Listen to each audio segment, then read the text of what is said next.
તો ગંભીરા બ્રિજ દુર્ઘટના બાદ હવે છોટાઉદેપુર પ્રશાસન જાગ્યું છે। બોડેલીમાં નર્મદાના મુખ્ય કેનાલના બ્રિજની ચકાસણી એન્જિનિયર સહિતના અધિકારીઓએ કરી। કેનાલમાં બોટ મારફતે બ્રિજના નીચેના ભાગની ચકાસણી કરવામાં આવી છે। તો એન્જિનિયર સહિતના જે અધિકારીઓ હતા તે તપાસ અર્થે ત્યાં પહોંચ્યા હતા। બ્રિજની ઉપરની સાથે તેની પેરાપેટની સાથે બ્રિજના નીચેનું જે સ્ટ્રક્ચર કેવું છે, ત્યાં કોઈ જર્જરિત છે અથવા તો ખામી છે તે તમામ અંગે ચકાસણી કરવામાં આવી છે। બોટમાં બેસી અધિકારીઓ અને લાગતા વળગતા જે એન્જિનિયરો હતા તેઓએ તપાસ કરી છે।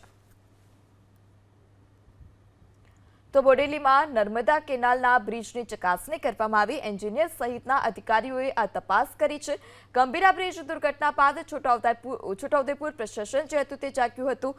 જે નર્મદા કેનાલ છે તેની અધિકારીઓ અને એન્જિનિયરોએ બોટમાં બેસી મુલાકાત લીધી। તો બોડેલીમાં નર્મદા કેનાલના બ્રિજની ચકાસણી કરવામાં આવી। એન્જિનિયર સહિતના અધિકારીઓએ આ તપાસ કરી છે।